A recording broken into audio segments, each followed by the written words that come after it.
Am I clearly audible to all of you? Yes, sir. Okay. So let's start a class. What were discussed in the last class, please? हाँ जी, क्या discuss कर रहे थे हम लोग last class में? Sir, we were discussing about the consideration.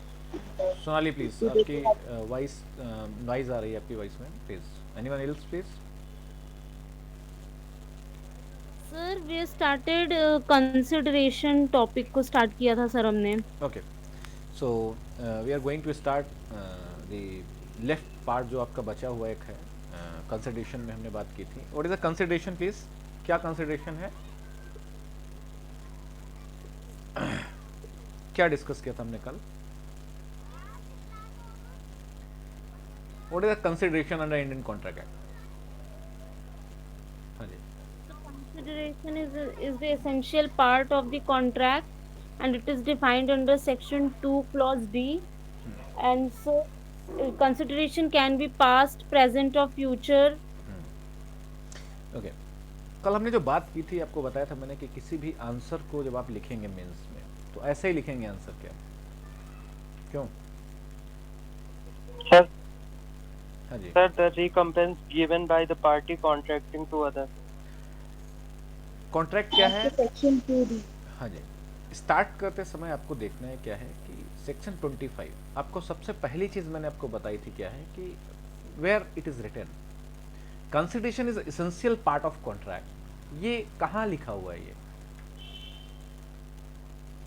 और अगर ऐसा है इसेंशियल पार्ट है, it's sine qua non for the contract. अगर ये साइन क्वेनन है, बिना कंसिडरेशन के कॉन्ट्रैक्ट नहीं हो सकता है. तो ये कहाँ लिखा है? सेक्शन 25 आपको बताता है ना, an agreement without consideration is wide. Agreement is essential part of contract and consideration is essential part of agreement.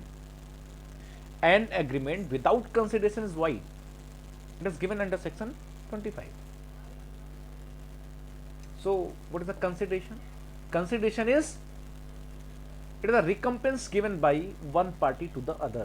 One party given by one party to the other party. अगर आप थोड़ा सा और अगर देखेंगे तो आपको पता चलेगा कि it is one of the essential part of a contract. It is a price for the promise. क्या है ये? It is a price. Price for the it is a promise, price sir. For the promise and it is based on the Latin maxim that is a quid pro quo. Something for something. Okay, you may mention the definitions given by the Blackstone, या फिर एक और definition आप अगर चाहेंगे, you may mention the definition which is given in English common law. कोई judgement अगर दे सकते हैं, कुरी वर्सेस मीसा जो हमने डिस्कस किया था लास्ट क्लास में. ठीक है. After that, what was the essential element of consideration which is given under Indian contract section 2D. कुछ चीजें हैं जो कि इसेंशियल एलिमेंट है इंडियन कॉन्ट्रैक्ट एक्ट में, कंसिडरेशन को डिफाइन करती है सेक्शन 2D में. तो what was the essential requirement, essential element which required for the consideration? Consideration होने के लिए रिक्वायर्ड एसेंशियल एलिमेंट हैं. क्या है वो? What was the essential requirement? ये आपको हमने कल बताया था कि कुछ पॉइंट्स हैं, उनके जरिए ही आप बता सकते हैं क्या है. Consideration by the at the desire of the promisor, at the desire of the promisor, by the promisee or any other person. And the third is It may be past, present, or past, future. future or present. Present, past or future means executed, executory भी हो सकता है. Present, past or future. And it must be, Act, abstinence, or promise. it may be in the form of act, abstinence or a promise. Not only a money, not only the thing, it may be a promise also. It may be, and it may be in the form of act, abstinence or a promise. And it must be in the value of, it must be valuable in the eye of law, not illusory. It must be lawful. तो हमने बताया था आपको कि lawful के लिए कहाँ जाना पड़ेगा आपको. You can take a reference. कहाँ से? Section Sir. 23. What consideration is lawful is given under section 23. कब लॉफुल होगा consideration? That is given when we can say that any consideration is lawful when it is not prohibited by law, it is not defeating any provision of law, it is not opposing any law, it is not opposing public policy, it is not immoral. आपने ये सब देखा था, वहां पर लिखा हुआ था। चलिए कोई बात नहीं, भूलना है भूल जाते हैं आप लोग, ठीक है। But there were certain cases, हमने बात की थी, कुछ केसेस की बात की थी, privity of consideration and privity of contract की बात की थी। In which case the privity of consideration was developed, propounded, in what case, किस में, किस केस में? Dutton versus Dutton versus, Sonali please don't reply, आपकी आवाज पीछे से बहुत नॉइस कर रही है, मत रिप्लाई करिए आप, ठीक है। बाकी के लोग रिप्लाई करेंगे, ठीक है। हाँ जी, in what case doctrine of consideration was first propounded, ये sorry, doctrine of privity of contract, privity of consideration was propounded, Dutton versus Toole. And in what case privity of contract is propounded, in the case of Tweedle versus Atkinson. Tweedle versus Atkinson, Tweedle versus Atkinson. अब बात आती है कि एक general rule मैंने discuss किया था कि देखिए, जब ए और बी अगर बात कर रहा होता है तो क्या कहा जाता है कि तीसरे आदमी को बीच में नहीं बोलना नहीं आना चाहिए। नहीं बोलना चाहिए। तो ये क्या है? It's a privity of contract, it means third party can not enforce the contract. A makes contract with B, only A and B can enforce a contract. Privity of contract says that no one third party cannot enforce the contract. It's a general rule. In general rule developed in the Tweedle versus Atkinson. And privity of consideration. A and B makes a contract, gives consideration. Then A and B only can enforce the contract. A has given consideration, B has accepted consideration, B has given consideration, A has accepted consideration, only A and B can enforce a contract. But is there any exception? Whether India is following the English common law word to word, or is there any difference in Indian law? No, sir. Indian law is not following English law exactly, because in English law they say consideration must move from promisor to promisee, and a contract cannot be enforced by a person who is not a party to it. Okay. But whereas in Indian law, these two rules are not applicable, and a promise is enforceable if there is some consideration paid for it, and a third party can also pay for it. Okay, it means privity of consideration is not applicable in India. Are you getting my point? क्या नहीं applicable है? Means third party consideration दे सकती है India में, it is written under section 2D by promisor or any other person. Exactly, expressly लिखा हुआ है ना, क्यों? Yes, sir. Privity of consideration is not applicable, but privity of contract is applicable in India. Third party cannot enforce contract. Is that clear? Are you getting my point? Yes, sir. Okay, अब बात आती है कि there lot of high courts, they have different opinions. तो हमें यहाँ पर जो आज बात करनी है वो बात यहाँ तक तो हम कर चुके हैं सारी चीज़ें, ठीक है। आज हम जो बात करेंगे वो बात करते हैं privity of contract. Please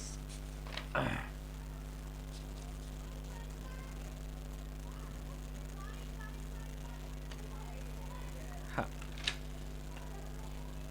privity of contract heading डालेंगे आप, privity of contract, whether third party can enforce a contract.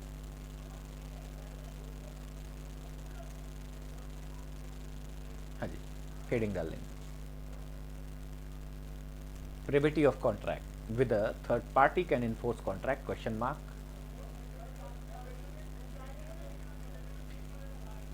Tweedle versus Atkinson. In Tweedle versus Atkinson, it was held,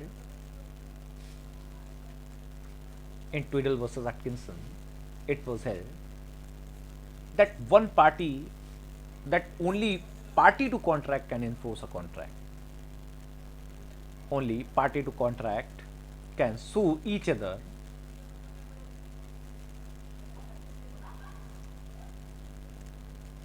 it was held that any party, only party to contract can sue each other.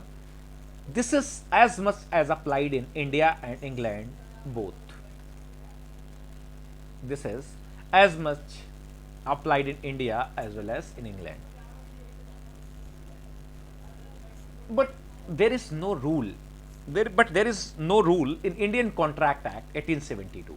But there is no rule in Indian Contract Act 1872 which is in favor or against the privity of contract. हाँ जी, क्या समझ में आया कि कोई contract act में कोई rule नहीं दिया हुआ है, कहीं पर ये नहीं लिखा हुआ है कि थर्ड पार्टी इन्फोर्स नहीं करा सकती, कहीं लिखा है ऐसा क्या प्रियंका? कॉन्ट्रैक्ट एक्ट में कोई प्रोविजन है ऐसा क्या? No, sir.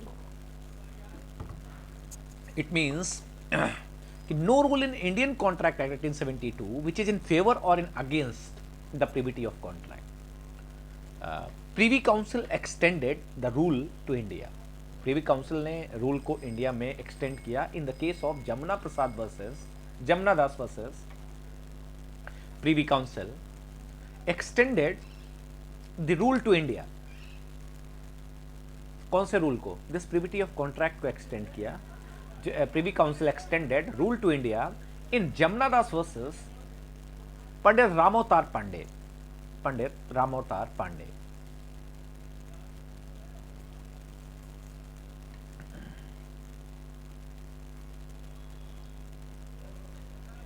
What is the fact of Ramavatar Pandey? क्या फैक्ट है? मैं आपको फैक्ट बता देता हूं, थोड़ा सा ब्रीफली आप समझिएगा. ए borrowed 40,000 rupees from a lady and she mortgaged a borrowed 40,000 mortgaging the property of a lady in favor of B. A ने क्या किया? 40,000 रुपए लिए, एक लेडी की प्रॉपर्टी को मॉर्गेज किया सी के पास in favour of B, sorry in favour of B. B से पैसा लिया, सी की प्रॉपर्टी को मॉर्गेज, मतलब लेडी की प्रॉपर्टी मॉर्गेज करके. Subsequently C means lady sold the property to C at 44,000 rupees. And B sued to the lady. B sued to lady.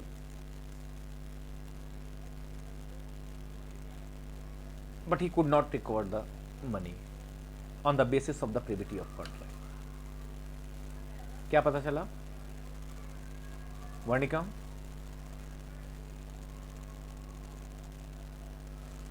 क्या पता चला?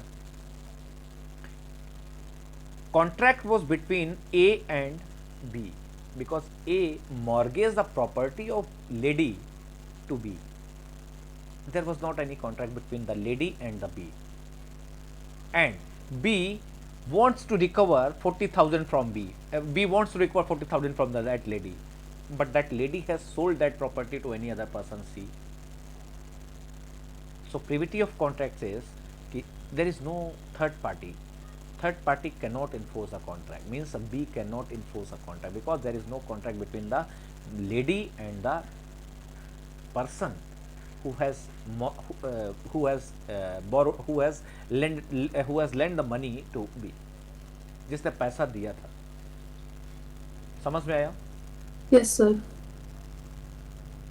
क्या हुआ? ये privy council extended the rule to India. किस case में? Jamuna Das versus Pandit Ramavatar Pandey. कहा कि देखिए उस लेडी की प्रॉपर्टी कर दी गई थी मॉर्गेज, बट लेडी का और उस पैसे देने वाले का कोई कॉन्ट्रैक्ट नहीं है, और लेडी ने प्रॉपर्टी बेच दी अपनी, और जो पैसा दिया था उसने लेडी से मांगना शुरू कर दिया. तो लेडी ने कहा कि मैंने नहीं रखी, मेरी प्रॉपर्टी थी बट मैंने नहीं किया था मॉर्गेज. किसने किया था? A has borrowed money mortgaging property of that lady. So contract is between A and the B, not with the C. Okay, is it clear? Yes, sir. कोई डाउट है किसी को यहाँ पर? हाँ जी. कुल मिला के आपको समझ में क्या आना चाहिए कि Tweddle versus Atkinson was followed in the Jamuna Das versus Pandit Ramavatar Pandey. Means third party can not enforce the contract. ये प्रिवी काउंसिल ने एक्सटेंड किया है, लेकिन इंडियन पोजीशन क्या है ये अभी आप ध्यान देंगे थोड़ा सा.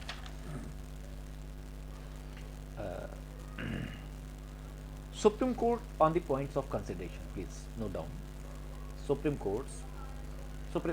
Court on the points of consideration.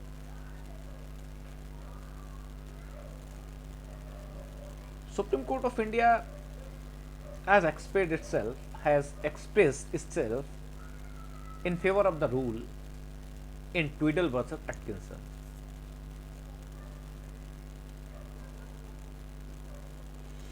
Supreme Court of India has expressed itself in favor of the rule in Tweedle versus Atkinson. In the case of MC Chaco versus State Bank of Travancore. MC Chaco versus state Bank of Travancore. Supreme court ने भी अपना जो opinion रखा वो किसके favour में रखा? किसके फेवर में रखा? Tweddle versus Atkinson. MC Chacko versus state of Travancore. हाँ, थोड़ा सा इसके फैक्ट आप लिखेंगे. एक बार प्लीज अपने कंटेंट पर जाएंगे please. Just go to the content and read the fact of this case. MC Chacko versus state of Travancore, State Bank of Travancore. Sir, please tell the page number. Just wait for it.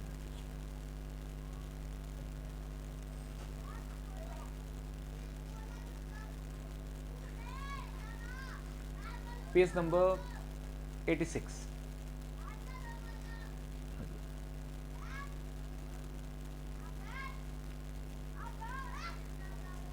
MC Chaco versus State Bank of Travancore. हाँ जी, read the fact.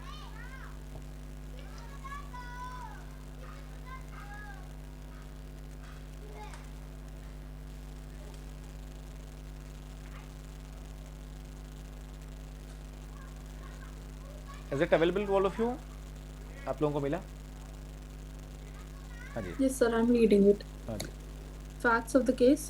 The Highland Bank was indebted to the State Bank of Travancore under an overdraft. 1M was the manager of the Highland Bank and his father K was guaranteed the repayment of the overdraft. K gifted his property to the members of his family. The gift deed provided that the liability, if any, under the guaranteed should be met by M either from the bank or from the share of property gifted to him. It was held, but he was held not liable. The state bank, not being a party to the deed, was not bound by the covenants or in the deed, nor could it be enforced.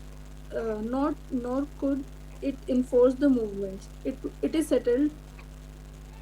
settled law that a person not a party to contract cannot enforce the terms of the contract. Okay. एक छोटी सी चीज़ है, जैसे covenant running with the land. Covenant running with the land का मतलब क्या है? मैं आपको थोड़ा सा छोटा सा बताता हूँ. Covenant running with the deed, covenant running with the land अलग अलग चीज़ें हैं. अगर कोई ऐसा कोवेनेंट है रनिंग विद द लैंड का मतलब आपने प्रॉपर्टी खरीदी और पता चला म्यूनिसिपैलिटी का टैक्स आपको देना है, आपने देखा नहीं दिया. क्या हुआ? आपने कोई प्रॉपर्टी खरीदी और खरीदने के बाद आपको पता चला कि उसके साथ टैक्स जो है वो देना है, और बाद में वो टैक्स आपको देने पड़ेंगे. प्रियंका, क्यों? और अगर म्यूनिसिपैलिटी ने कहा कि पैसा दीजिए, जमा करिए बिजली का बिल, और आपने कहा कि अरे हमने 1 रुपये अभी बिजली जलाई नहीं और कैसे हम देंगे, वो जो बेच गया उससे मिलिए जा करके. So whether that municipality can enforce a contract, whether he can enforce कि पैसा दीजिए, बिजली का बिल देना पड़ेगा आपको. The person who purchase the property he has to pay the municipal tax, जो भी उसके ऊपर होगा कोवेनेंट देना पड़ेगा, नहीं देना पड़ेगा. बट प्रिविटी ऑफ कॉन्ट्रैक्ट के मुताबिक तो ये क्या हुआ? Third party. Why third party should pay? When contract was made, third party was not in the existence, but you are asking money from third party, so it is the privity of contract. Third party can not enforce. Are you getting my point? It's exception. it's exception. Covenant running with the land. In that situation, third party may enforce a contract. Are you getting my point, Priyanka? Yes, sir. ये आपको समझ आ रहा है कांक्षा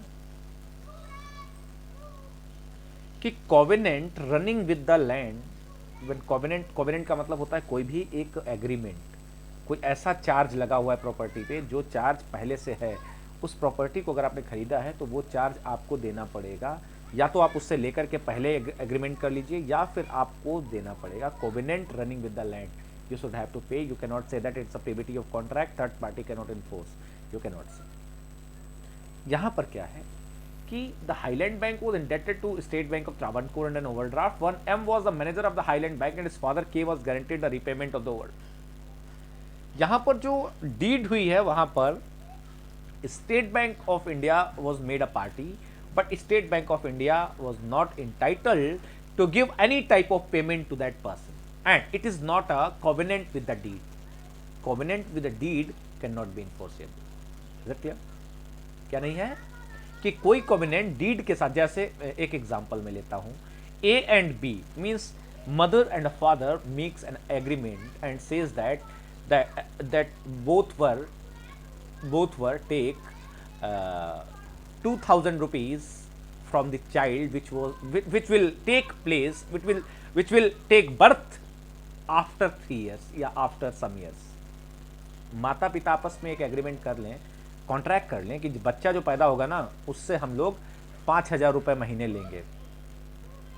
तो whether this contract is enforceable, whether that child will pay 10,000 rupees monthly to mother and father, it's a privity of contract. Third party cannot create any type of charge, cannot enforce, child cannot enforce a contract, या फिर वो mother father enforce नहीं करा सकते उस contract को. Is it clear?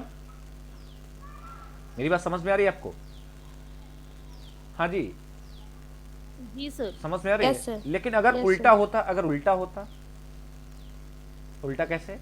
If anything which is made for the beneficiary, for the benefit of the beneficiary, अगर कोई बेनिफिशियरी के बेनिफिट के लिए अगर कोई कॉन्ट्रैक्ट किया जाता तो वो इन्फोर्स करा सकता है.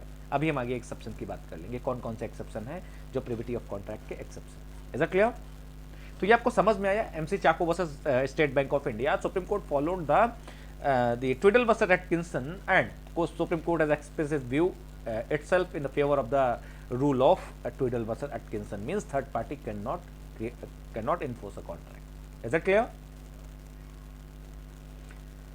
हाँ जी. Yes, sir. कोई डाउट है यहाँ पर किसी को? अब बात कर लेते हैं exception to this rule.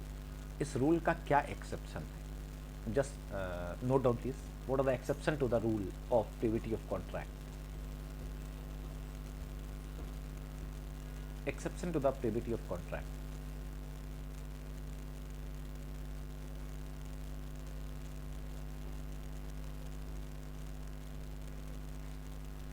First is beneficiaries under trust or charge or other arrangement. Exception to this rule. Beneficiaries under trust or charge or other arrangement. किसी भी तरीके की कोई बेनिफिशियरी क्रिएट की गई है. आपने देखा ट्रस्ट में, आपने खासकर देखा होगा कि ए एंड बी एग्रीमेंट करते हैं और सी को बेनिफिशियरी बनाते हैं. तो बेनिफिशियरी अगर कोई है, जैसे एग्जांपल मैं दे देता हूँ आपको. एक 60 साल की लेडी है, वो अपनी सारी ज़मीन जायदाद जो है वो एक मंदिर के नाम दे करके चली जाती हैं. कहती हैं कि इस मंदिर में आपको ये पैसा लगाना है, यहाँ भगवत भजन कराना है, बच्चों को, गरीब बच्चों को खाना खिलाना है, और ये सारी चीज़ें इसी काम के लिए खर्च की जानी चाहिए. और वो अपना ट्रस्ट किसके नाम करके चली जाती है, किसको मैनेजर बना के जाती हैं? एक बी नाम के एक आदमी को, उसी गांव के. But B breach the trust and he is not expending money on the beneficiaries. Beneficiary कौन है? मंदिर और बच्चे जो गांव के हैं, जो छोटे बच्चे जिनको उन्होंने बेनिफिशरी बनाया था. With that beneficiary can enforce the contract. Whether they can approach to the court for enforcing contract that he is not expending money on this particular object. Yes, sir. Yes, because and the person whose favor this trust has been created, he cannot object that it is a privity of it is in the privity of contract, means third party cannot enforce a contract. Is that clear? So beneficiaries under trust or charge or other arrangement, they are entitled to enforce a contract. And it is exception to the rule of privity of contract. Is that clear? कोई doubt है किसी को यहाँ पर? Please देखिए, जितना बता रहा हूँ इतना बहुत है, इससे ज़्यादा नहीं लिख पाएंगे आप. केसेस में बताऊंगा आपको कौन से याद रखने हैं, बस आप इतना जितना समझ रहे हैं ना, इतना अगर आप लिख देंगे ना, बहुत हो जाएगा आपके मेंस के लिए. Now the second is marriage settlement partition और any other family arrangement. Second exception, marriage settlement partition और एनी अदर फैमिली सेटलमेंट. एक केस का नाम यहीं पर नोट कर लेंगे, जिस केस का नाम है नवाब ख्वाजा मोहम्मद खान वर्सेस नवाब हुसैनी बेगम. देखते हैं शायद ये केस है या दूसरा केस है, शायद ये केस, हाँ ठीक है, ख्वाजा मोहम्मद खान वर्सेस हुसैनी बेगम. इस केस का नाम खर्चाए पानदान के नाम से भी जानते हैं उसको. कैसे जानते हैं हम? खर्चाए पानदान. Just go to the page number 87 please. Just see the page number 87 and please read the fact. कोई भी एक तेजी से फैक्ट रीड करेगा. देवेंदु. हाँ जी. Sorry, sir, I don't have okay. Akanksha please. content, sir. देखिए आप लोग अगर लीनियंटली ले रहे हैं, मैं आपको बता दूं, कंटेंट का प्रिंट आउट निकाल के रख लीजिए, वरना आप लोग कुछ नहीं जान पाएंगे. मैं आपको बता दूं, प्रिंट आउट रखिए साथ में. हाँ जी. Just read the Khwaja Mohammad Khan versus Husaini Begum. Khwaja Mohammad Khan versus Husaini Begum. It's okay. Akanksha. There was, yes sir. हाँ जी. There was an agreement between the father of the boy and a girl that if girl married to a particular boy, the boy's father would pay certain personal allowance known as Karachi. खर्चाए Karachi. No खर्चाए- खर्चाए पानदान. खर्चाए Chai Pandan, battle box expenses. It was also mentioned that a certain property has been set aside by the defendant and his allowance would be paid out of the income of that property. The plaintiff married the defendant's son, but the defendant failed to pay the allowance. The Okay. defendant okay बस. Second जो exception है, that is a marriage settlement partition और any other family arrangement. So during the marriage there was one agreement between the one father of a male and a female. Both, there is an agreement between the father of male and the female that after the marriage father of male will pay some kharchae pandan to the lady. Kharchae pandan is just a betel, just wait for 1 minute, betel box expenses. okay, ये कुछ एक जेब खर्च type का है. जेब खर्च किस चीज के लिए? वो जो गुटका उटका खाने के लिए, जो पान वान खाने के लिए, जो पुराने जमाने में रईस लोग रहते थे उनके लिए. After the marriage he was not able to pay. उसके पिताजी जो है वो ये खर्चा देने के लिए वो फेल हो जाते हैं, असफल हो जाते हैं देने में. सी फाइल अ केस. अलाउंसेस के लिए वो ये केस फाइल करती लेडी कि ये पैसा आप हमें दीजिए. But father of the male person says that the agreement is between the father of your agreement is between the father of the lady and why you are asking money. तुम्हारे पिताजी के साथ कॉन्ट्रैक्ट था, मेरा agreement था, और तुम क्यों एग्रीमेंट इन्फोर्स करा रहे हो बीटल बॉक्स एक्सपेंसेस का? The court defendant's contention was that the Tweedle versus Atkinson, which debarred action by stranger to the contract, should be applicable in this case. It means the person who failed to provide beetle box expenses claimed Tweedle versus Atkinson, but Supreme Court not followed this. Says that it is an exception to the rule of privity of contract and it is a marriage settlement, partition or any other family arrangement. It is enforceable. Means third party may enforce the contract. Is it clear? क्या समझ में आया? वर्णिका. ऐसे cases में third party enforce करा सकती है, जैसे मैरिज सेटलमेंट, पार्टीशन और एनी अदर फैमिली अरेंजमेंट. उन जगहों पर थर्ड पार्टी वो इन्फोर्स करा सकती है. प्रिविटी ऑफ कॉन्ट्रैक्ट लागू नहीं होता. Tweddle versus Atkinson was not allowed in the Khwaja Mohammad Khan versus Husaini Begum. Is it clear? हाँ जी. Is there any doubt to anyone please? देखिए बोलना सीख जाइए आप लोग बोलना थोड़ा सा सीखिए. बहुत ही मतलब इट्स वेरी बैड हैबिट. कोई डाउट है किसी को? No sir. आपको समझ में आया ना? केस समझ में आया? ख्वाजा मोहम्मद, सर मुझे केस समझ No, में sir. नहीं आया। तुम्हें समझ में नहीं आया? अच्छा, यस ओके। केस में क्या था कि Yes, sir. there was one agreement between the father of a male bride and a bridegroom. किसके बीच कॉन्ट्रैक्ट था? किसके बीच कॉन्ट्रैक्ट था? So father and father in law. हाँ, दोनों के बीच में कॉन्ट्रैक्ट का क्या कॉन्ट्रैक्ट था कि आफ्टर द मैरिज जो फादर इन लॉ होगा ही विल पे खर्चाए पानदान टू दैट लेडी, जिसके साथ मतलब जिसकी शादी हो रही है, जिस लड़की की शादी हो रही है, उसको खर्चाए पानदान उसको मिलेगा ससुराल में। बट कुछ दिन देने के बाद ही फेल टू पे खर्चाए पानदान। लेडी फाइल्ड अ केस कि मुझे खर्चाए पानदान मिलना चाहिए।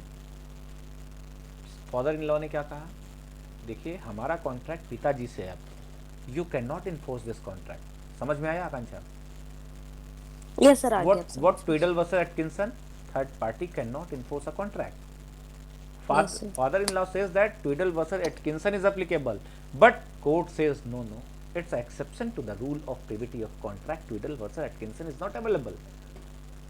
Is it clear? Yes sir. हाँ जी। Now the third thing is acknowledgement और estoppel. Acknowledgement और estoppel का मतलब क्या है? जैसे it is a time barred डेप्ट टाइप का है ये। इसको हम क्या कह सकते हैं? टाइम बार्ड डेप्ट। कब मैंने एक बार आपको बताया था, मैंने परफेक्ट राइट और इनपरफेक्ट राइट, किसी को याद है? परफेक्ट राइट और इम्परफेक्ट राइट। परफेक्ट राइट कौन से राइट होते हैं? जैसे आपने 10 रुपए लिया और बोला कि 10 तारीख को दूंगा और 10 तारीख को आपने दे दिया, it's a perfect right. But आपने पैसा लिया और आपने कहा 10 तारीख को दूंगा, 10 तारीख को आप नहीं दे पाए, आपने कहा कि 12 तारीख को दे दूंगा। आप ये लीजिए, मैं लिख करके देता हूं तुमको कि देखिए आपका 10 रुपए लिया था, 10 को नहीं दे पाया, 12 तारीख को देने का वादा करता हूं। This is imperfect right, it's a time bar डेप्ट। When he given the written registered, then it became a time barred debt and it is with the written promise that he will pay, it became a time barred imperfect right. So acknowledgement or estoppel, if someone acknowledges estoppels then he has to pay. तो ये नहीं कह सकता कि नहीं नहीं, जैसे एक एग्जांपल हम ले सकते हैं कि किसी ने अगर एक्नॉलेजमेंट दिया है, अगर किसी ने स्टॉपल किया है, जैसे कि अगर उसने कोई बात बोला कि नहीं नहीं मैं दे दूंगा या मैं ये एक्नॉलेज करता हूं, ठीक है, तो वो थर्ड पार्टी इन्फोर्स कर सकती है। Is it clear? मेरी बात समझ रहे हैं आप आकांक्षा? Yes sir. एक्नॉलेजमेंट और स्टॉपल का मतलब क्या है? You can not take a U turn, you can not take a U turn from the circumstances. आप यू टर्न नहीं ले सकते हैं, ठीक है।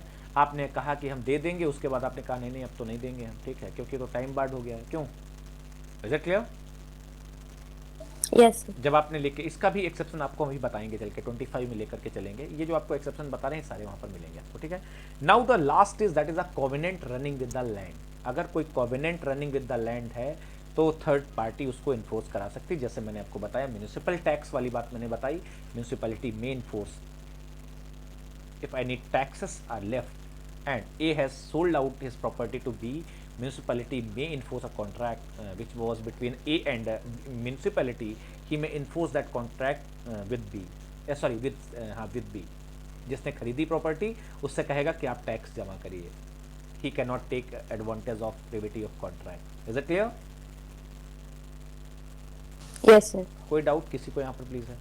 देखिए these are the exception to the privity of contract. आप लिख सकते हैं वहाँ पर जाकर के कि these are the exception to the rule of privity of contract. In what circumstances third party may enforce a contract. Is it clear? Okay. इसके बाद बात आती है दो केसेस की हम बात, हाँ दो केसेस की हम बात करेंगे। Just Abdul Aziz versus Masoom Ali and Kedarnath versus Gauri Mohammad. मैंने आपको थोड़ा सा कल एक हिंट दी थी, at the request of the promisor and at the desire of the promisor. याद है? हाँ जी। Yes, sir. तो at the request of the promisor में जैसे ऐसा होता है, मैं आपको बताऊं, आप गए किसी, आप अपने गांव में गए, जैसे आप एक अधिकारी हो गए, ठीक है, आप अधिकारी हो गए और आप अपने गांव गए, और गांव गए, आपने देखा कि मंदिर बहुत जर्जर हालत में है और आपको देख करके बड़ा दया आ गई, और आपने क्या किया जाकर के गांव में एक लोगों से कहा कि देखिए ऐसा है, इस मंदिर को आप बनवाइए, जो खर्चा आएगा वो मैं दूंगा तुम्हें। ऐसा होता है कई बार, आपने किया है नहीं किया नहीं मुझे नहीं पता, बट ऐसे प्रोमिसेस होते कि नहीं होते हैं Priyanka? Yes, sir. Yes, sir. जीर्णोद्धार. हाँ, मतलब ऐसे प्रोमिसेस होते कि नहीं होते हैं? मतलब जब आदमी गांव जाता है तो मतलब एकदम वो भाव विभोर हो जाता है, जा करके बोलता है जो खर्चा आएगा मैं दे दूंगा, उसके बाद वो घर चलाता है, फिर से दिल्ली वापस और भूल जाता है। क्यों होता है? यस सर, होता है ऐसे। ऐसा होता है नहीं होता है आकांक्षा? नहीं होता है? Yes, sir. बहुत Yes, सारे sir. बहुत सारे ऐसे प्रोमिसेस होते हैं, मतलब आप जाते हैं, वहाँ जाते हैं तो दुख दर्द देख के आपके अंदर सिहरन हो जाती है और आप कहते हैं अच्छा हाँ ठीक है, जो होगा मैं दे दूंगा, इसके लिए आप लोग करिए इसको, ठीक है। उसके बाद चले आते हैं दिल्ली, फिर भूल जाते हैं, खर्चे वर्चे आपके ज़्यादा हो जाते हैं, तो आप फिर दोबारा ध्यान नहीं देते हैं उसके बारे में। तो there was one agreement between A and B that I will pay 500 rupees as a donation for the repair and reconstruction of a mosque के रिकन्स्ट्रक्शन के लिए 500 रुपये देने का डोनेशन करने का वादा करके चला आता है, but nothing was done by that person. No reconstruction was started till now. Defendant refuse to pay the amount, whether it is enforceable, whether that person enforce this agreement, this contract, क्या इसको enforce करा सकता है 500 रुपए के लिए कि आपने कहा था? It was a consideration at the request of the promisor. No, sir. This is a request.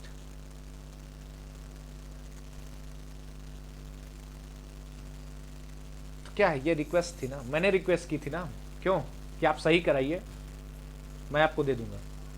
बात आती है कि nothing is done, there was no consideration in this case, therefore because nothing was done on the faith of the promise. उस promise पर कुछ किया गया faith लेकर के अगन साहब? Because No, sir. nothing has been done on the faith of that promise. This consideration is not a consideration. This is not a sufficient consideration in the eye of law. अगर वो start कर देगा reconstruction, then he may enforce the contract, but he cannot enforce contract because he has not started anything on that faith. तो वो contract enforce नहीं कर सकता है. This is not a consideration. This is not a valid consideration. But एक different case है, Gauri Mohammad versus क्या नाम है उसका केस का नाम? Kedarnath versus Gauri Mohammad sir. गौरी मोहम्मद। वहां पर क्या? हाँ भट्टाचार्य जी वर्सेस गौरी मोहम्मद। हाँ जी, केदारनाथ भट्टाचार्य जी वर्सेस गौरी मोहम्मद, जहां पर आपको क्या देखने को मिला कि एक टाउन हॉल के लिए सब्सक्रिप्शन लिया जा रहा था और आपने साइन कर दिया था और वो सब्सक्रिप्शन के बेस पे ही आपका बनाना शुरू कर दिया। So consider, so act was done on the faith of your promise, Priyanka? Yes, in that case, Kedarnath versus Gauri Muhammad, that was considered as a valid consideration, and that was at the desire of the promisor. Is it clear? समझ में आपको आया कि on the faith of the promise, they have started the work. They are started the work. They only on the sign of the subscription, they started to make the कौन सा वो था construction of a town hall, ठीक है। तो यहाँ पर इसीलिए इन्होंने कहा कि आपने कुछ स्टार्ट नहीं किया, इसलिए हम नहीं मानते इसको कंसिडरेशन ही कंसिडरेशन नहीं है। अगर आपने काम किया होता उस फेथ के ऊपर तो consideration. So these are the two cases, Abdul Aziz versus Masoom Ali and the Kedarnath versus Gauri Mohammad. Is it clear? So this is all about consideration. किसी तरीके का कोई डाउट होना नहीं चाहिए मुझे लगता है, क्यों? कम टू द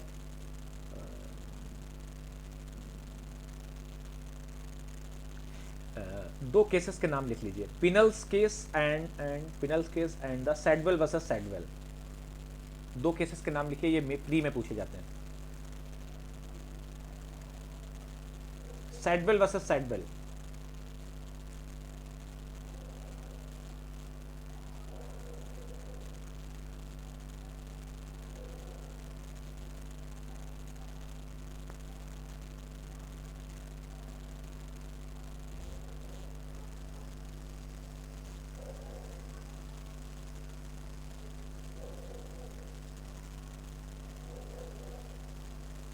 सर आपने सेकेंड वाला कौन सा केस बताया?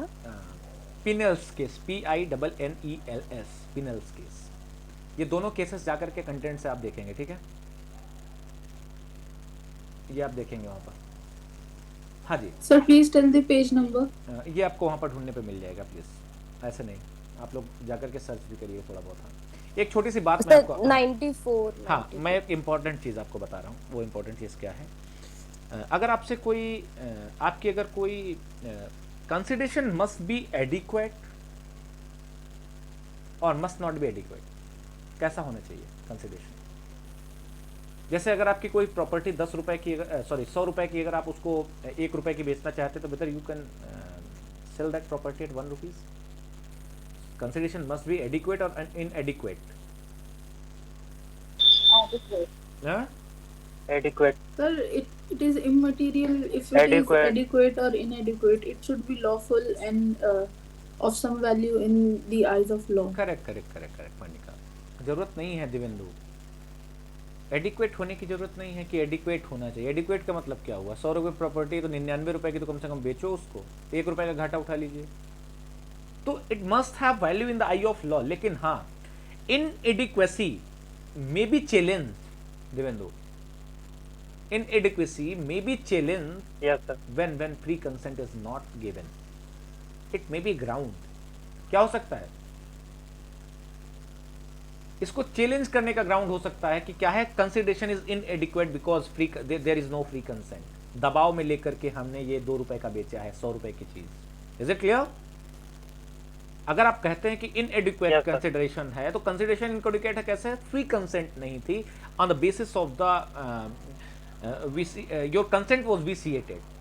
So this is inadequacy of consideration may be challenged on the ground of a free consent, and otherwise it must have some value in the eye of law, and there is no provision relating to the adequacy of the consideration कि consideration adequate होना चाहिए। नहीं नहीं, कोई जरूरत नहीं है। 100 रुपए की चीज है, 2 रुपए की कोई बेच रहा है, उसका मन। If consent is free, it is immaterial. Is it clear? हाँ जी, कोई डाउट है किसी को यहाँ पर? No sir. ओके, इससे ज़्यादा कोई ज़रूरत नहीं आपको पढ़ने की। कंसिडरेशन में शायद आपको कुछ नहीं समझना है। ऐसे ना बात आती है 25 की। Please just come to the page number 25, sorry section 25 पे आ जाइए बस। हाँ जी, हाँ जी, सर ये जो चिन्नैया वर्सेस रमैया वाला केस था, हाँ जी। सर एक बार आप इसे एक्सप्लेन करते हैं?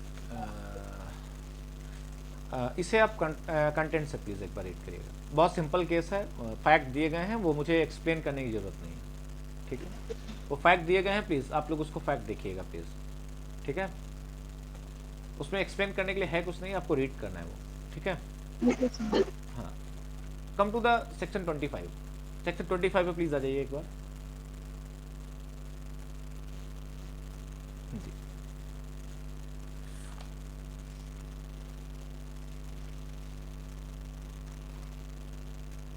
anyone please read the section 25.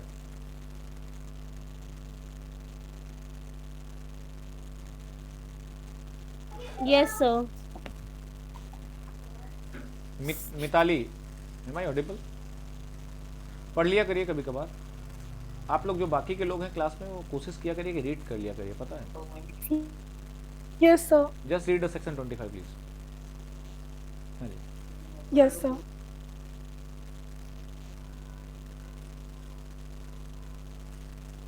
Section 25, agreement without consideration void unless it is in written and registered, or is a promise to compensate for something done, or is a promise to pay a debt barred by limitation law.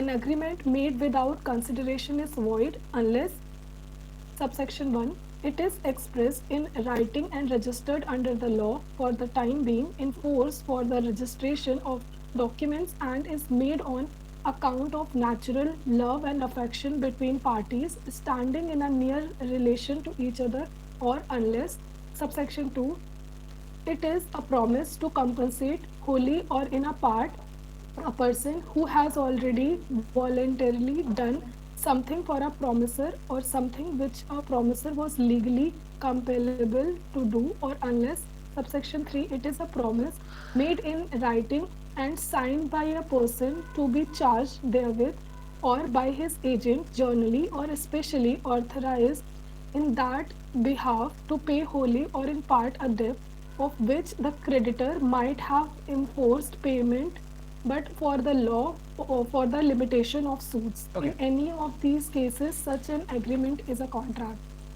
Correct.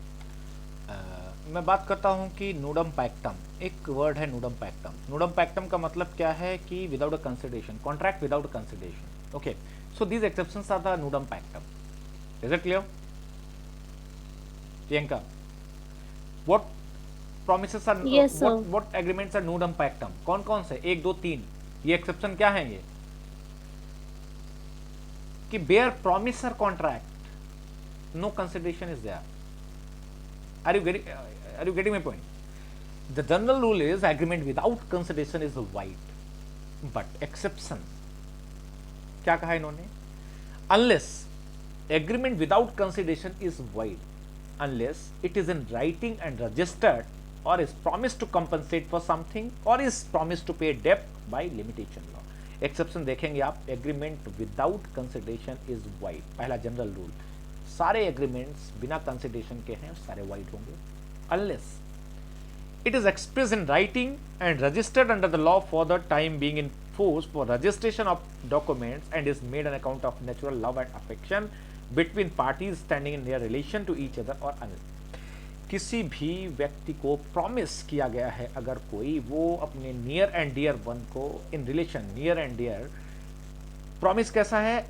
In love and affection, there must be natural love and affection. एक example बताता हूं, एक A is a husband and B is a wife, they make a agreement that they will after marriage they will live in separate house, and husband will pay 20,000 rupees, वो मतलब खर्चा, क्या बोलते हैं उसको, मेंटेनेंस चार्ज।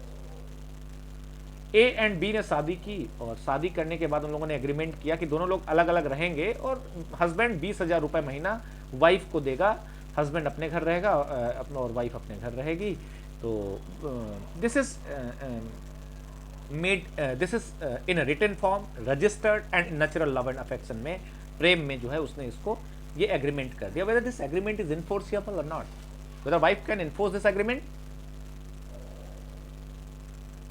प्रियंका, आकांक्षा,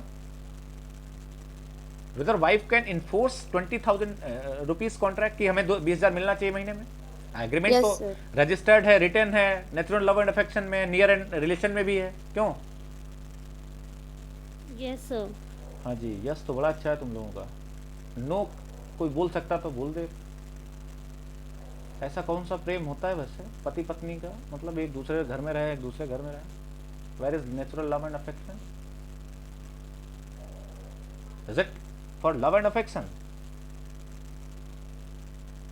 हाँ जी, कौन से प्यार में आता है ये बताइए? पति पत्नी से एग्रीमेंट करता है दूर रहने के लिए। No, sir. It's a love and it's Sir, unlawful है ये. no, it's not unlawful. Whether it is for the love and affection, set explanation one is saying that agreement. हाँ, yes please, आपका नाम please। हाँ जी, आपने कुछ बोला, बताइए। नो सर, बिकॉज एग्रीमेंट हुआ ही नहीं है तो फिर। हाँ, एग्रीमेंट हुआ है, इट्स रिटन, रजिस्टर्ड। एग्रीमेंट क्यों नहीं हुआ है? एग्रीमेंट तो हुआ है। हाँ, बट सर वो एनफोर्सेबल नहीं है ना। Why it's not enforceable? क्योंकि वो लव एंड अफेक्शन के बिहाफ पे हुआ है, वो तो होना ही चाहिए। प्रॉपर एग्रीमेंट हुआ ही नहीं है वो। नहीं हुआ है, यही तो बात है। Agreement without consideration is wide, unless, देखिए कोई भी एग्रीमेंट विदाउट कंसिडरेशन के वाइड हो जाएगा। तो ये एग्रीमेंट कैसे है? विदाउट कंसिडरेशन है, विदाउट कंसिडरेशन है। क्या पत्नी क्या दे रही है जो 20,000 रुपए देगा वो? कंसिडरेशन तो कोई कंसिडरेशन है Mitali? Is there any promise का है सर? अरे क्या प्रॉमिस साहब? पत्नी क्या प्रॉमिस कर रही है? कौन सा प्रॉमिस कर रही पत्नी? अरे आप 20,000 रुपए दे रहे हैं तो वो कुछ कहेगी ना, कुछ कहेगी ना कि मैं क्यों रह रही हूँ, मतलब कुछ क्या होता है, कंसिडरेशन क्या है, प्राइस पर प्रॉमिस, इट्स अ, अरे पत्नी भी तो कुछ प्रॉमिस करे ना अनुज, यस सर। पत्नी तो कुछ कह ही नहीं रही है, पति कह रहा है कि तुमको 20,000 दूंगा, जाओ कमरा ले लो किराए पे, रहो जाके। समथिंग फॉर समथिंग कहाँ है, where is something for something, there is no something for something. But agreement without consideration may be contract, nudum pactum हो सकते हैं, but 1 2 3 these are the exceptions, इन exceptions में हो सकते हैं when it is expressed in writing registered, it must be in a natural love and affection and with the near one in relation। तो देखिए पत्नी नियर वन है, relation में, रिटन है, रजिस्टर्ड है, but this is, there is not any natural love and affection. Court has not given a remedy to the wife, said that it is not in natural love and affection। Case का नाम please कोई बताएगा मुझे, हाँ जी case का नाम बताएगा कोई मुझे, चलिए बता देते हैं आपको। केस का नाम है, जस्ट वेट, केस का नाम है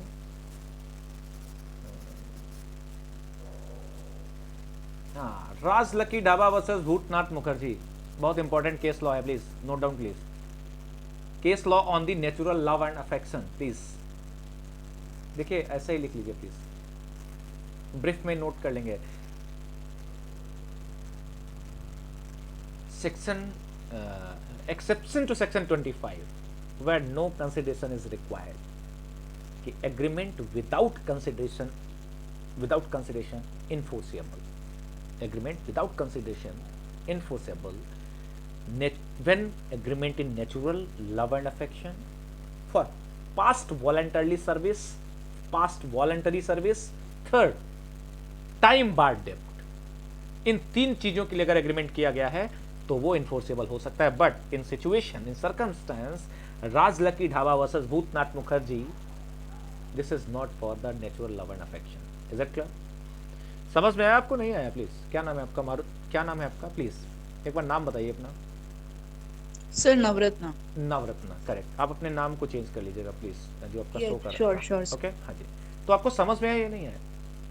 ये नेचुरल लव अफेक्शन नहीं है यहाँ पर, प्लीज, ठीक है? अगर नेचुरल लव अफेक्शन में होता तो ये इन्फोर्सेबल हो जाता है, ठीक है? श्योर। हाँ, अगर एग्जांपल मैं एक और दे देता हूँ। यहाँ पर वाइफ को अगर दूसरे शहर में रखा जाए, पति कहे कि बच्चे के साथ रहिए, वहाँ बच्चे को पढ़ाइए और हम आपको 10,000 महीना देंगे, और नहीं देता है अगर, then enforceable. Is it clear? तब इन्फोर्सेबल हो सकता है। Okay okay sir. हाँ जी। इसके साथ ही अब हम अगर बात करें, केस का नाम बताइए please. In which case it was discuss natural love and affection, Raj Lucky Dhaba versus Bhutnath Mukherjee. देखिए बहुत इंपॉर्टेंट केस लॉ है, इसको आप लोग ध्यान रखेंगे। राज लकी डाबी सर। हाँ, अरे ठीक है दिविंदु कर लीजिएगा, okay, वेरीफाई कर लीजिए। डाबी है, डाबा है, ठीक है। जब आप थोड़ा पढ़ेंगे, कहीं और देखेंगे तो आपको याद आ जाएगा, हाँ ये केस तो पढ़ा हूँ, क्यों आ जाएगा ना। चलिए इट्स ओके। तो इससे ज़्यादा डिस्कस करने का मन नहीं कर रहा है कुछ मुझे, ठीक है? Yes sir, yes. It's enough. आपको पता चला कि देखिए there are certain agreements which are enforceable without consideration. कौन सा एग्रीमेंट हो वो? When agreement is written registered in for the natural love and affection. Second, past voluntary services. Past voluntary services का मतलब क्या है? एग्जाम्पल मैं देता हूँ एक बार। एक बच्चा, आप स्विमिंग पूल के पास बैठे हुए थे, एक बच्चा किसी का था, डूब रहा था, आपने बचा लिया उसको। उसने कहा कि सुनो घर आना, 1,000 रुपये देंगे। तो आपने वॉलंटरी सर्विस की थी, और घर गए जब पैसा मांगने के लिए, उसने कहा कह रहे किस चीज़ का? अरे वो बच्चा बचाया था ना स्विमिंग पूल में। वो कहा बच्चा बचाया था, अच्छा वो बच्चा, वो मैंने बोला था 1,000 देने के लिए। वो लोग होते हैं ना जो भूल जाते हैं, काम कराने के बाद जो लोग भूल जाते हैं ना, उन लोगों का भी agreement enforceable. Is it clear? Third thing is that is a time barred डेप्ट। मैंने आपको बताया टाइम बार्ड डेप्ट के बारे में। अगर आपने 5 रुपये लिया, 10 तारीख को देना था, नहीं दे पाए, 7 रुपये देंगे आपने बोला और लिख करके दिया, तो टाइम बार्ड डेप्ट आपने अगर प्रॉमिस कर दिया, 7 रुपये आपको देने पड़ेंगे। Is it clear? हाँ जी Akanksha, it's all about consideration and आपका ये टॉपिक कंप्लीट हुआ। इसमें सेक्शन 23 और 24, एक बार हेडिंग कोई पढ़ सकता है क्या? Marginal heading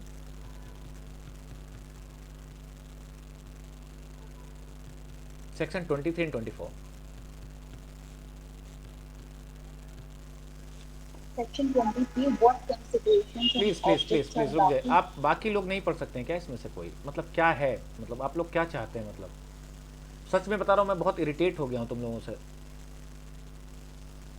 So to section 23, what consideration and objects are lawful and what not? Okay, 23 is what consideration and objects are lawful.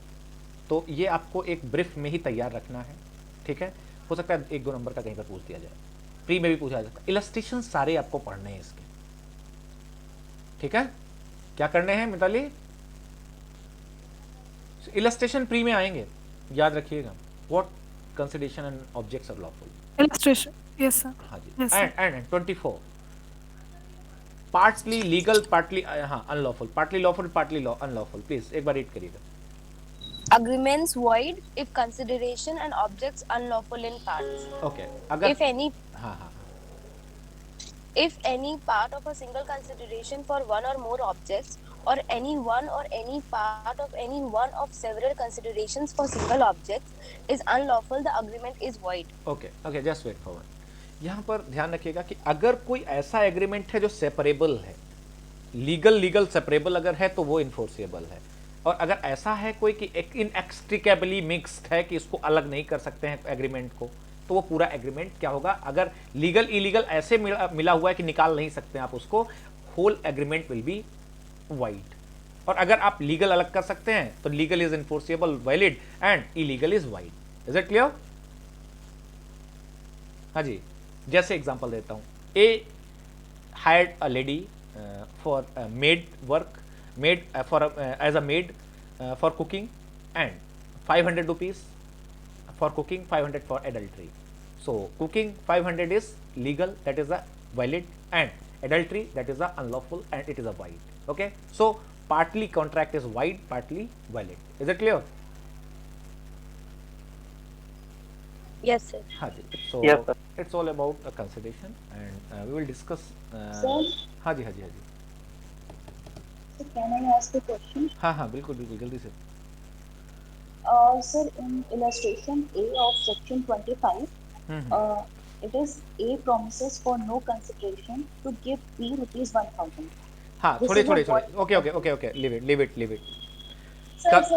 Consideration, In a question, sir, there is a question in a RET exam that A promises to give B rupees 10,000, or A promises to sell his house to B, and no amount is mentioned. So is it void agreement?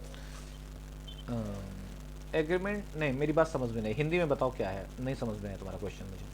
फिर A ने B को promise किया है अपना घर बेचने को, ठीक है, और वहाँ कोई अमाउंट या consideration uncertain agreement, it is an uncertain agreement. Okay, Okay. price is not mentioned, it is a uncertain. Okay, until or unless offer is not certain, अभी आगे बात करेंगे, ठीक है, वो भी बात करेंगे, ठीक है, कैसे होना चाहिए। तो अब अगर सर्टेन नहीं है ऑफर, एक्सेप्टेंस भी ऑफ अगर सर्टेन नहीं है तो क्या होगा?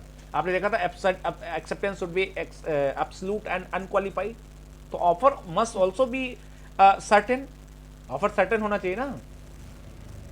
तो अगर ऑफर सर्टेन नहीं है, पता ही नहीं चल पा रहा है कि क्या बेचना चाहते हो, लाल घोड़ा बेचना चाहते हो, हरा घोड़ा बेचना चाहते हो, 500 का बेचना चाहते हो, 1000 का बेचना चाहते हो, how it can be identified, कैसे किया जाएगा certain? Offer must be certain. इसका सेक्शन कौन सा है? सेक्शन अभी आपको पता चलेगा, 29 में शायद दिया गया है क्या? नहीं 29 नहीं है, सर्टेनिटी के बारे में बात की गई। चलिए बताते हैं, 29। हाँ 29 में शायद दिया गया होगा, देखिएगा, ठीक है। अगर अनसर्टेन है तो फिर वो वाइड हो जाएगा। Is it clear? Contract uncertain void हो जाएगा। Is it clear? Yes, sir. Okay, so thank you so much, let's meet at 6 AM। हाँ थोड़ा सा एक इन्फॉर्मेशन है, क्लास नहीं ले पा रहा हूँ आजकल मैं, बड़ा ही मुझे अफसोस होता है क्लास नहीं ले पा रहा हूँ, लेकिन एविडेंस की क्लास कल मैं लूँगा, ठीक है। कुछ तबीयत अजीब सी रहती है, समझे, और ये तबीयत किस लिए रहती नहीं पता है, लेकिन कुछ थोड़ा सा मुझे लगता है कि मतलब मॉर्निंग में मतलब दिक्कत हो रही है आजकल, तो आई am very sorry for that, लेकिन कोशिश करता हूँ कि मैं मॉर्निंग में क्लास लूँगा, ठीक है। हाँ जी, तो प्लीज़ Sir? Be prepare. हाँ हाँ, अगर एविडेंस मतलब इफ यू वांट थोड़ा सा आगे भी हो सकता है टाइम। एविडेंस आगे हो सकता है. If everyone sir agrees. शाम को कर सकते हैं सर. एक्चुअली देखिए मैं धीरे धीरे करके क्लासेस कम करूंगा और प्लीज़ आप लोग ध्यान रखिए. मुझे जूरिस्प्रूडेंस ये थोड़ा सा अभी 2 टॉपिक पढ़ा लेने दो, 2-3 टॉपिक बस, उसके बाद फिर जूरिस्प्रूडेंस खत्म हो जाएगा. ठीक है, ज़्यादा से ज़्यादा 3 टॉपिक पढ़ाऊंगा बस अब. ठीक है, तो इसलिए आप लोग परेशान मत Okay, होइए. और हाँ, आप लोग रेगुलर रहिए. ये 2-3-4 बच्चों को नहीं पढ़ाऊंगा, मैं बंद कर दूंगा. I am very sorry. मैं बहुत एकदम मेंटली एकदम प्रिपेयर हूँ. अब सारे लोग क्लास नहीं लेंगे ना, 48 लोग हैं एविडेंस में. मैं जिस दिन मेरा मन किया ना उस दिन बंद कर दूंगा. मैं नहीं पढ़ाऊंगा एविडेंस. इतना लेनियंसी के साथ नहीं क्लास हो पाएगी. अब आप लोग अगर नहीं पढ़ना चाहते तो मुझे क्या हुआ है, फिर तो मैं खुद ही पढ़ूंगा ना. मैं खुद ही अपने लिए पढ़ लूंगा. मुझे क्या करना है. मैं इरिटेट हो गया हूँ, सच में बता रहा हूँ. क्योंकि मैंने कहा था ना, मन भर जाएगा ना तो नहीं पढ़ाऊंगा फिर. सच है ये. क्योंकि पढ़ाता तभी हो जो मन मजा आता है पढ़ाने में. जैसे आज पढ़ाया मजा आया, कल पढ़ाया था मजा आया, तब मुझे भी मजा आता है ना पढ़ाने में, क्योंकि मैं भी प्रिपेयर रहता हूँ ना फिर अच्छे से. अब पता चला मुझे 5-7-10 लोग खाली आ रहे हो तो ऐसे कैसे काम चल पाएगा. आप अपने इंपॉर्टेंट वर्क करिए. और आई एम वेरी सॉरी, बंद कर दूंगा रिकॉर्डिंग सब. ये लाइव में जो भी लोग आएंगे पहले कंफर्म करिए कि आएंगे नहीं आएंगे, अदरवाइज क्लास नहीं लूंगा मैं. ये बहुत एकदम मैं साफ बोल रहा हूँ. मेरा बिल्कुल भी मन नहीं करेगा पढ़ाने का और ज़रूरत भी नहीं मुझे पढ़ाने की. ऐसे कैसे चल पाएगा. 44 लोग हैं, 22 कितने लोग हैं कॉन्ट्रैक्ट में. कम से कम 25 लोग होंगे, 26-27 लोग. और क्लास में कितने, 5, 3, 8, 2, 10, 12 लोग हैं खाली. हैं? अरे 50% से अब तो कम से कम रहो. एक एक करके ना लो क्लास. ठीक है, चलता है. जब मन करे तब चले जाए, जब मन आए जाइए, अपना काम करिए यार. ऐसा नौकरियां नहीं मिलती, मैं लिख के देता हूँ. हिम्मत नहीं किसी की जो जॉब ले ले. काम बहुत मिल जाएंगे, नौकरियां नहीं मिलेंगी, मैं लिख के देता हूँ. नौकरी लेने के लिए आपको मालूम है बैठना पड़ेगा, मेहनत करनी पड़ेगी. है, राहुल आईएएस में पढ़ रहे होते तो तुम 5 घंटे 7 घंटे क्लास ले रहे होते. वो पैसा लेता है इसलिए ना, इसीलिए तो. ज़्यादा पैसा दोगे तब समझ में आता है, फिर बुद्धि ठिकाने लग जाती है अपने आप. यहाँ आपको लगता है कि मैं चिल्ला रहा हूँ, भौंक रहा हूँ, तो ये भौंकना मेरा ऐसे ही खराब भौंकना नहीं है. 2 लोगों को पढ़ाऊंगा, 5 लोगों को पढ़ाऊंगा, ठीक है, इट्स ओके. लेकिन ये मेरा कॉन्फिडेंस इतना खराब नहीं ना कि मैं इतना तुम लोगों के मुताबिक मैं चलूँ. मैं क्लास नहीं ले रहा हूँ, ये मेरी मजबूरी थी इसलिए नहीं ले रहा. अदरवाइज क्लासेस चल रही थी ना सारी.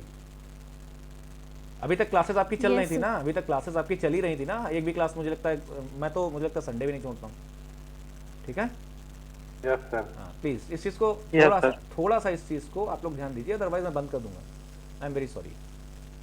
ठीक है, thank you so much. Let's meet at 6 AM. Okay. Okay, sir. Yes, sir. Thank you, sir. Okay, welcome. Thank you, sir. Welcome.